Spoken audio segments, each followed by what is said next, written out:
One here. You and your muty bastard friends are gonna join me in a big old mushroom cloud send-off. I just triggered the self-destruct. The work will go on. You didn't do nothing here except seal your own death warrants. Duty. Honor. Courage. Semper Fi.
After the enclave's destruction, the refugees of Arroyo and Vault 13 resettled, building a new community with the aid of the Garden of Eden creation kit.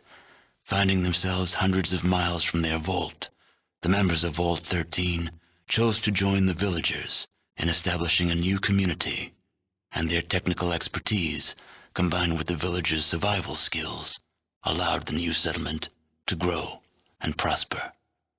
2 generations of the same bloodline were reunited, and their savior, the Chosen One, became elder, presiding over the village in the years to come.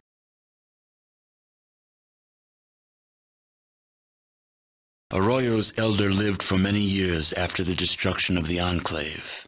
She was pleased that the ancient separation between Vault 13 and the Vault Dweller had been reconciled, and many were the times she told you that she wished the Vault Dweller were alive to have seen the reconciliation take place.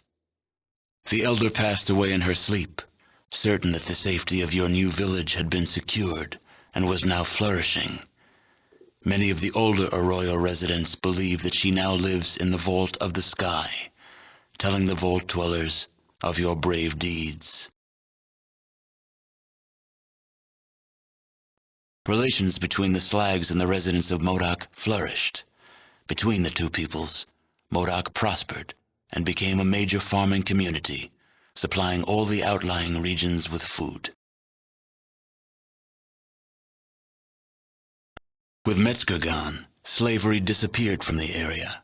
Becky's casino bar grew quickly, and Rebecca Dyer's reputation as an honest casino and bar owner brought her the business needed to buy out her competition and expand. The den flourished, and it soon gained a reputation for being a tough but honest community. The correspondence between NCR and Vault City continued, and a few years after the destruction of the enclave, Roger Weston assumed the head of the NCR Council. He immediately set limits for NCR's expansion north, and in a landmark settlement, passed an amendment that formally recognized Vault City's independence. Shortly after this settlement, Weston suffered a heart attack and retired from politics. He moved north to Vault City for medical treatment and eventually married Joanne Lynette in the following year. Less than a month after the enclave's destruction, a mob war broke out in New Reno streets. The Wrights, armed with an arsenal of weaponry that dated back to the pre-war years, leveled the casinos of the other families with rocket launchers. The mob war was clocked as lasting a little over 43 minutes, and when the smoke cleared, half of New Reno had been demolished. To this day, it is commonly taught that the Wright family were the founders of New Reno. Though a murderer had been found and punished, the true identity of the man who had killed Mr. Wright's son was never discovered. The murder was never spoken of again, and became a closed chapter in the Wright family history. Optimizing Gecko's power plant became the first step in forging a spirit of cooperation between Gecko and Vault City. Gecko's increased power production became instrumental in helping Vault City's expansion. The harsh xenophobia of many of Vault City's leaders faded into obscurity, while ghoul and human labored side by side to create a center of learning and tolerance where once had stood only enmity and distrust. You still hear mention of Harold from time to time. Apparently, the tree growing from his head has gotten larger, and if rumors are to be believed, fruit is growing from it. The seeds are said to be remarkably tough, and several of them have taken root even in the most barren stretches of the wasteland. Several years after buying the excavator chip from the Chosen One, Marge LaBarge was able to purchase and control both the Morning Star and the newly opened Cocoa Leaf mines.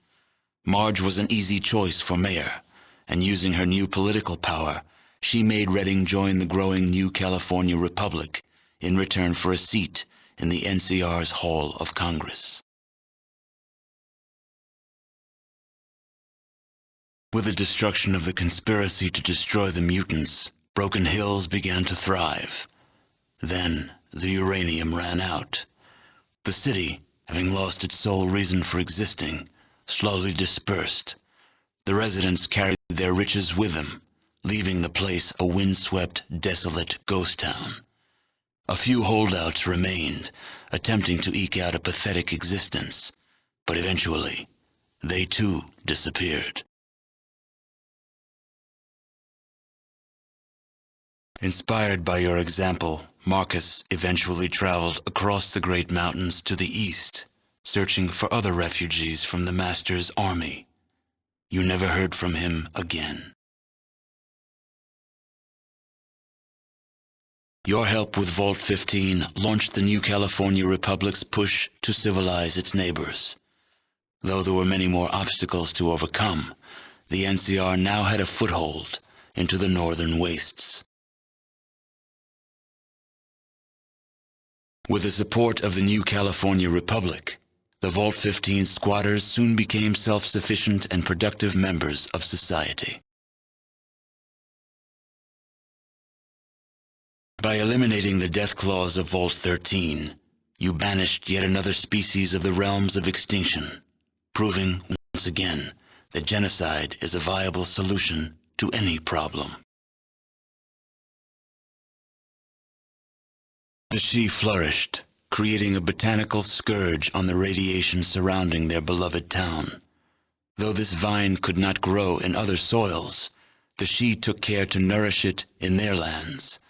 They continued to grow in strength and prominence, forming the basis of a new empire. The scientists grew tired of waiting for the Starfather to come for them or provide the fuel they needed. Using a cheap derivative fuel, they launched an abortive effort to reach the stars themselves. Their shuttle exploded moments after takeoff.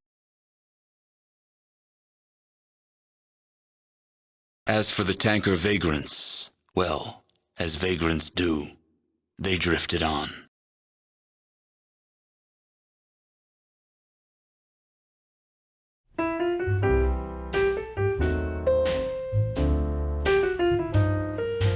Give me a kiss.